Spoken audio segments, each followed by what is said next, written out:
Of an old racetrack owned by Coca-Cola magnate Asa Candler. If you think that clue is tough, you're not alone. It even stumped Jeopardy phenom Mattea Roach, who had a pretty big lead going into Final Jeopardy. Did she know it was Hartsfield Jackson? Absolutely not. Who are Churchill and Downs IDK? It's all going to depend on the wager. Did you wager more than $3,600?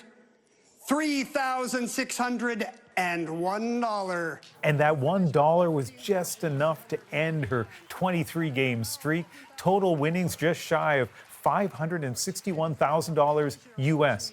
That makes her the 5th-ranked Jeopardy champ of all time. And Mattea joins us now from Halifax. How are you doing? I'm good. It's been a hectic day. It's the end of the road, but I'm doing really well. So, you know, a lot of us are still processing this. There's a lot to deal with, but you've known how this run was going to end for weeks now. Does that help you with having, you know, watched the streak end? Yeah, I mean, it's definitely a different thing to be actually sitting and watching it happen yourself. But yeah, as you mentioned, like I've known that things were going to turn out this way for 2.5 months. And so I really have had time to process the things ending. Even at the time that my streak ended in terms of taping, I don't recall being that upset about it. I mostly just felt incredibly grateful to have even had the opportunity to play Jeopardy at all. And I don't think that anybody can reasonably be upset about, you know, entering the record books as the person with the 5th longest streak, the 5th longest or the 5th highest rather regular season earnings. So yeah, I've been sitting on this for a while and I feel just relieved to not have to keep secret anymore how my run ends.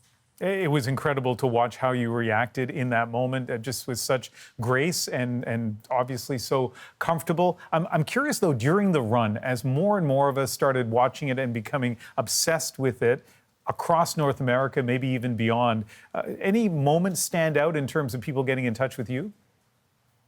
I think that one thing that was really exciting for me was it was after, I believe, my 20th game, or on the night that my 20th game aired. I got a DM on Twitter from Amy Schneider. And Amy's run, I've mentioned before in press, was a huge inspiration for me because it was airing during the weeks when I was preparing to go on the show. And so to have that moment of now the 2 most successful regular season women to ever appear on Jeopardy and like her reaching out and connecting was something that meant a lot to me.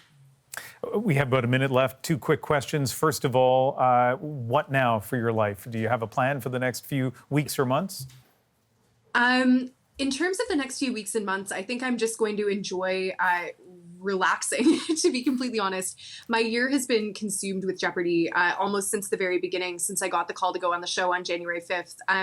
But in terms of the next couple months, I know the last time we chatted, I was unsure as to what the future held. I received an acceptance to law school while my episodes were airing. I'm still waiting to see where I'm going to end up going, but I know for sure I'll be going back to school in the fall. So that's something that I have to look forward to. Fantastic. And we just have half a minute. When do you start getting ready for the Tournament of Champions? I think I'm going to take a breather for a couple of weeks, but I don't know, maybe by late May, I'll feel ready to dive back into Jeopardy. We'll see. You're like a heavyweight champ getting ready for the next big round, and we'll all be watching your intelligence, your poise, your sense of humor. It has been fantastic, Mattea, and it's been really fun to watch. Thank you. Thank you so much, and thank you for your support throughout the whole run. Canada's Olympic chef de mission for Paris 2024